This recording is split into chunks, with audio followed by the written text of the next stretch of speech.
अस्सलाम वालेकुम, सत श्री अकाल, गुड इवनिंग और उसके अलावा जितनी भी और ग्रीटिंग्स होती हैं वर्ल्ड में वो सब आपके लिए। भाई प्रदीप जी, और आपको बता दूं हम लोग हैं नेशन नाउ पे। मेरा नाम है राजीव बजाज यानी RKB और मैं हूं एडवोकेट प्रदीप नंबियार जी के साथ। चैनल का नाम है नेशन नाउ। आज हम बात कर रहे हैं किसके बारे में? महाराष्ट्र के बारे में, महाराष्ट्र और मुंबई के बारे में। आज की तारीख में जिस तरीके से वार पलटवार दुश्मनी, बिल्कुल लगता है व्यक्तिगत दुश्मनी, बिल्कुल ऑपोजिशन और रूलिंग पार्टी के बीच में जो हो रही है, और ये याद रखें ये भी इंटरचेंजेबल हो जाता है। कभी कभी बीजेपी की बात होती है as a ruling party of the centre यानी नेशन की, तो effectively non BJP parties opposition में हो जाती हैं, और यहां पर महाराष्ट्र में बीजेपी ऑपोजिशन में है। मेरा यह कहना है कि भैया जो भी सेंट्रल एजेंसीज कर रही हैं, लोकल एजेंसीज कर रही हैं, इन्वेस्टिगेटिव एजेंसीज कर रही हैं, जो मैटर कोर्ट में है उसको कोर्ट में रहने दीजिए, कोर्ट में रहने दीजिए। महाराष्ट्र के विकास के बारे में, मुंबई के विकास के बारे में अगर आप अपनी एनर्जीज फोकस करें तो हम सबके लिए बहुत सहूलियत होगी। आज की तारीख में प्रदीप जी मुंबई में पूरा रियल एस्टेट सेक्टर तकरीबन ठप है। मैं मानता हूं जितेंद्र आवाड जी ने जबरदस्त काम किया है, जबरदस्त काम किया है। SRA प्रोजेक्ट्स हो, म्हाडा हो, रीडेवलपमेंट प्रोजेक्ट्स हो, वगैरह वगैरह वगैरह।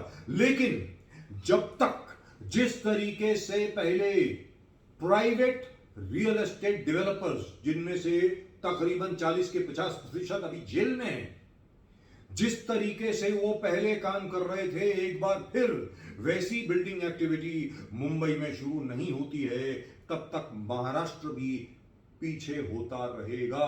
Please remember the growth engine of Maharashtra and in fact the entire country is Mumbai city. Pradeep ji. Sir, number one, you need to create a very congenial atmosphere for business to flourish. That उसमें बहुत अहम हिस्सा है कि लोग politicians एक दूसरे को गले मिलाएं और प्यार मोहब्बत की बातें करें, नॉट जो एरोगेंस और जो ब्रुटैलिटी और जिस प्रकार से ठोस जो वेनम जो सब हर व्यक्ति से निकलता है उसको निकालना पड़ेगा। एक ब्यूटीफुल एटमॉस्फेयर क्रिएट करना पड़ेगा। You need to understand that if somebody is ruling for 5 years, let him rule for 5 years. But if there is a possibility, then gentleman तरीके से dislodge करना है।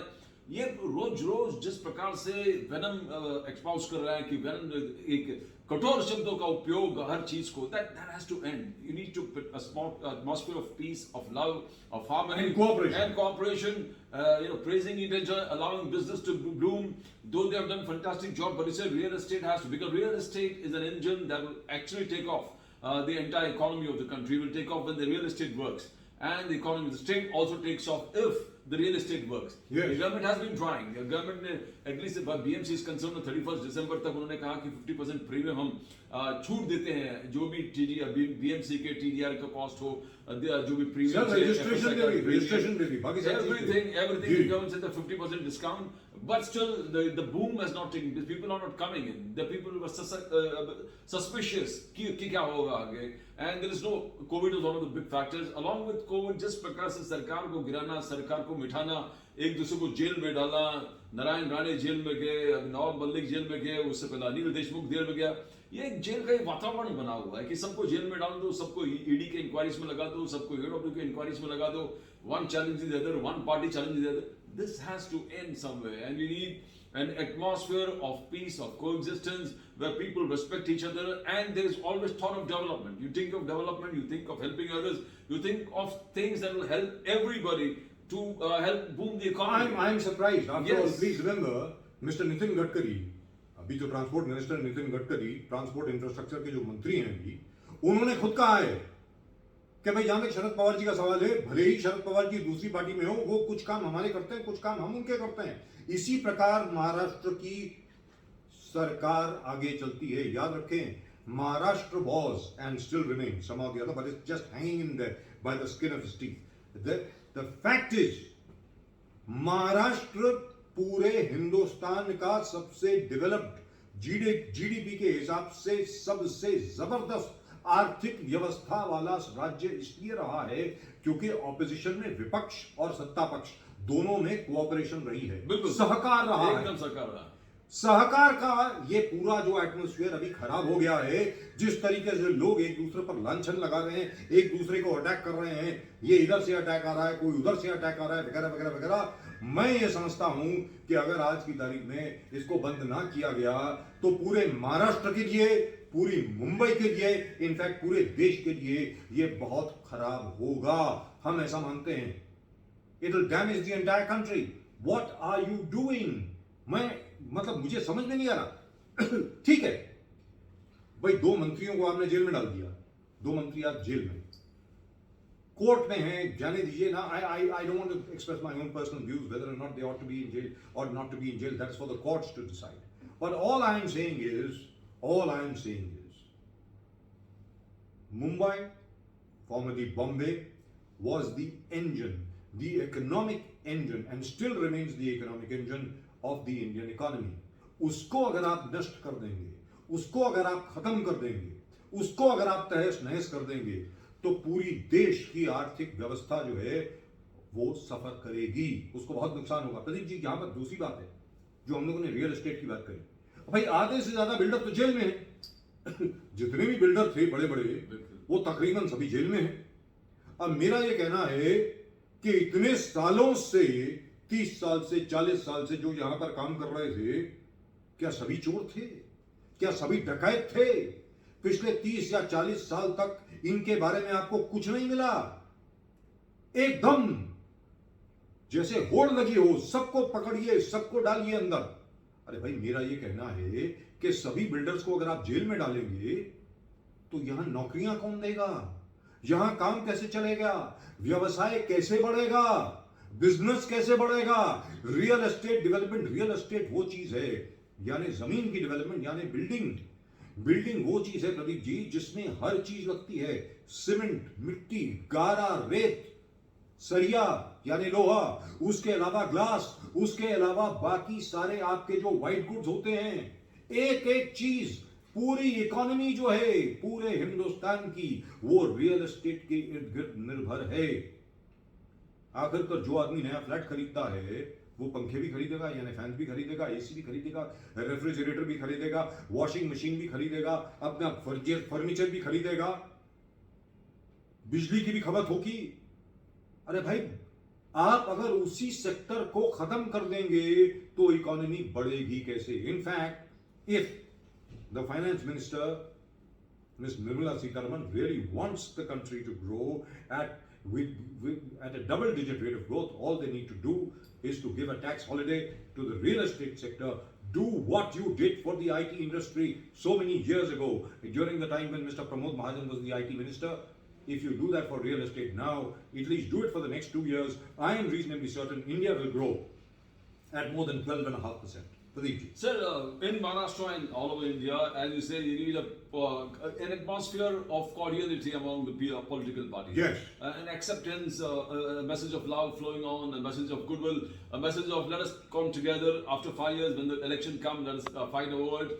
But where Maharashtra is concerned, sir, Maharashtra, there seems to be something that is hurting both the BJP and Shiv Sena and the NCP. Because the BJP believes that they have been betrayed. The Shiv Sena shares that they have been betrayed. Yes. Nobody knows what has happened within the closed doors where Amit Shah, Uddhav Thackeray and Devendra Fadnavis was there. What was discussed, who's going to be the PR model, who's going to be a model, or who's going to rule, who's got the chief minister will be of the majority. But what I'm trying to say is what is gone is gone. What had to happen was happened. They, BJP believe they've been betrayed. But it's politics, Pradeep. It's politics. It is politics. And again, they've been betrayed by the NCP. Yes. Sir, it is not a corporate deal. It's not a corporate deal. But but the kids look towards, the future generations look towards political leaders of today that you have to maintain, you have to be with the word that you give. You have to have long-term relationships. You need to have your talk should be as worthy as your ideals and what you pursue in life. If you have breakdowns like this, if you don't keep your promises, what kind of leadership you are projecting to the future? That is another case. But as you say, it's all about winning. Well, the government has been very powerful for more than 2 years now. More than 2 years. But what I'm trying to say is what happened. There's already bygones being bygones. Either you allow some government to function for 3 years, another 5 years for the full optimum capacity. because you've got fantastic ministers. Jitendra Awad is there, Uddhav Thackeray, CM is there, Aditya Thackeray ji, Ashok Chavan, performing fantastically. Dilip Valse Patil. With Aditya, Yes, absolutely. Aditya Thackeray at a young age talking about electric vehicles and implementing Mr. Gadkari's policy like no BJP government, state government has actually implemented the electric vehicle policy the way Aditya Thackeray has done for Nitin Gadkari. Yes. He has gone out of his way to see that electric vehicles is going to be the next phase in the BST, the Mumbai transport, one of the best networks in the country where public transport is concerned. He wants it all replaced by electric vehicles. And they're giving subsidies to everybody who's preparing charging facilities for these electric vehicles. Yes. They're getting subsidies. Even societies that are providing these facilities are being given subsidies. So you find this young gentleman going all out of the way to see that development happens, to reduce the carbon print, to see that environment-friendly atmosphere is creating a better generation for the future, where forest and protection of lands are concerned, protection of forests are concerned, providing of saving the oxygen that is essential needed for the future generations, saving the ecology. Maybe everybody else should follow his lead. Follows the lead, and he's doing a fantastic job. So we should allow these young people to do their job, who are not only talking about development, but are talking all fronts. Where education is concerned, he talked about public schools, and if you actually personal attacks must stop. But actually आप देखोगे कि जिस प्रकार से आदित्य ठाकरे ने public schools के लिए बहुत कुछ किया है, जो PMC म्युनिसिपल स्कूल्स है, this, if they do a proper publicity of the work they have really done, this will go all around the country as the bigger initiatives than even Kejriwal, because Delhi is small compared to BMC of Mumbai. Yes. And how much transformation he has brought in education. Now if you see the BMC schools, one in particular area where I stay in Kalina, they've got fantastic schools. The building within that, the infrastructure within that, now he's got the digital classrooms built in that particular school. और यहाँ मैं एक चीज समझा दूँ, Urdu medium के school है sir. एक अपने दर्शकों को समझा दूँ, जो प्रदीप जी ने दिल्ली के साथ जो तुलना करी BMC, याद रखें जहाँ तक दिल्ली का सवाल है, अरविंद केजरीवाल जी की निगरानी में सिर्फ और सिर्फ दिल्ली सरकार के स्कूल आते हैं. दिल्ली में दिल्ली सरकार के भी स्कूल हैं और MCD के भी स्कूल हैं, यानी म्युनिसिपल कॉर्पोरेशन ऑफ दिल्ली के भी स्कूल्स हैं. म्युनिसिपल कॉर्पोरेशन ऑफ दिल्ली के जो स्कूल्स हैं वो दिल्ली सरकार के तहत नहीं आते हैं. यहां पर जो BMC schools हैं उनकी बात हो रही है. The BMC schools over here are now second to none. They've really done a marvelous job. They've done a fantastic job. In fact, Mumbai का जो बजट है, if you look at the Mumbai BMC का जो budget है, it is huge. मतलब 50,000 करोड़ का budget, 50,000 crores per year.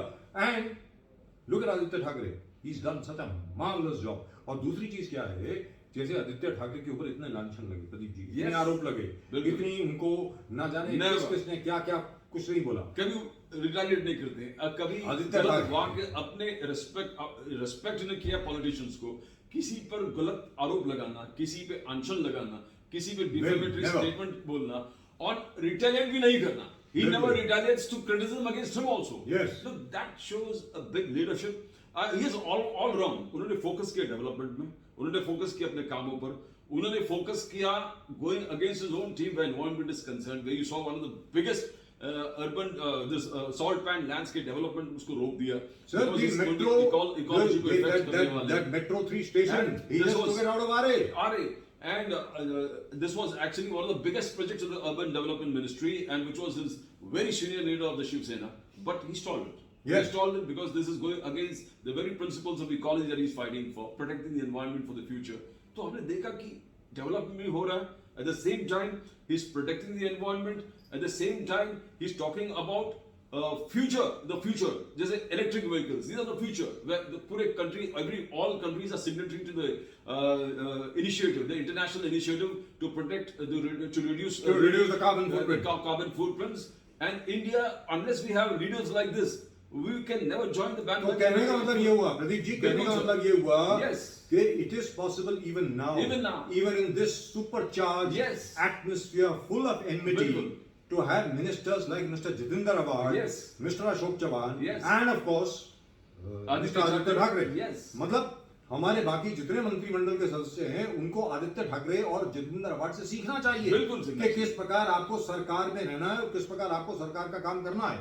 और जहां तक के ऑपोजिशन का सवाल है, सीधी सी बात है, विपक्ष का जहां तक प्रश्न है, भाई आप सत्ता पक्ष में थे, अभी आप विपक्ष में हैं, हो सकता है दोबारा आप सत्ता पक्ष में आ जाएं, ऐसी क्या बात है। लेकिन मेरा यह कहना है कि ये गाली गलौज का जो एटमॉस्फेयर है, वार पलटवार का जो एटमॉस्फेयर है, जरूर होना चाहिए।